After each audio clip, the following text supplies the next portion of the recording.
দোহার উপজেলা নিয়ে ঢাকা 1 এবং নবাবগঞ্জ উপজেলা নিয়ে ঢাকা 2 আসনটি ছিল।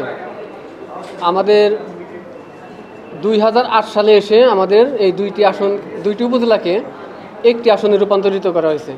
আমরা চাই আমাদের এই আসন দুটি আবার ফেরত দেওয়া হোক।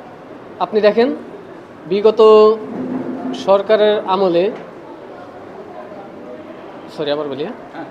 এটা হচ্ছে যখন ঢাকাতে মোট আসন 13টি ছিল, তখনও কিন্তু দোহার উপজেলা নিয়ে একটি আসন ছিল এবং নবাবগঞ্জ উপজেলা নিয়ে একটি আসন ছিল, অর্থাৎ দোহার ঢাকা 1, নবাবগঞ্জ ঢাকা 2 ছিল।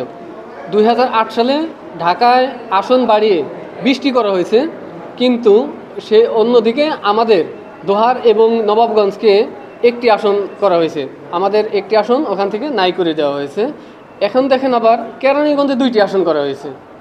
একটি উপজেলায় একজন উপজেলা চেয়ারম্যান, কিন্তু সেখানে ওই আসনে এমপি হচ্ছেন 2 জন। আমরা মনে করি বিগত সরকার যেভাবে স্বৈরাচারী হয়ে উঠেছিল, তার পিছনে যতগুলো উপাদান রয়েছে তার মধ্যে এই ঢাকায় 20টি আসন করা অন্যতম। কারণ আপনারা লক্ষ্য করবেন বিগত সময়ে যত সামাজিক বা রাজনৈতিক যৌক্তিক আন্দোলন হয়েছে, সব কিন্তু এই সরকার গণ অভ্যুত্থানের পর পালানো সরকার, তারা কিন্তু শুধু ঢাকাটাকে নিয়ন্ত্রণে রাখতে পেরেছিল, সারা দেশ তারা নিয়ন্ত্রণে রাখতে পারে নাই।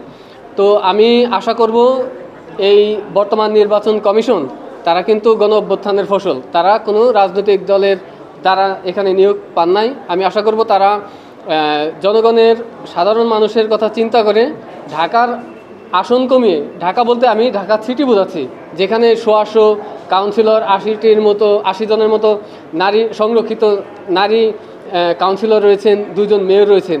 ঢাকা সিটি কিন্তু এমনিতেই নানান ধরনের উন্নয়ন কর্মকাণ্ড ঘটে থাকে। সেই ক্ষেত্রে যদি ঢাকা সিটি থেকে আসন কমিয়ে মফস্বল এলাকায়, যেমন এই আমাদের দোহারের মতো আছে বা অন্যান্য জেলা আছে যেই এলাকাটা অনুন্নত, সেখানে যদি দেওয়া হয়, আমার মনে হয় যে এটা সাধারণ মানুষের উপকারে আসবে। একটু বলবেন যে দোহার আর নবাবগঞ্জের ভোটার সংখ্যা কত? আমাদের 2টি আসন মিলে, আমাদের দুইটি উপজেলা মিলে আমাদের 5 লাখের উপরে আছে দুইটাতে। আমরা আগের মতো চাই। 2001-এ আমাদের দোহার উপজেলা নিয়ে ঢাকা 1 আসন ছিল, নবাবগঞ্জ উপজেলা নিয়ে ঢাকা 2 আসন ছিল। আমরা আগের মতো সেই দোহার নিয়ে ঢাকা 1 এবং নবাবগঞ্জ উপজেলা নিয়ে ঢাকা 2 আসন ফেরত চাই। আলাদা যেমন সাভারকে কেটে নিয়ে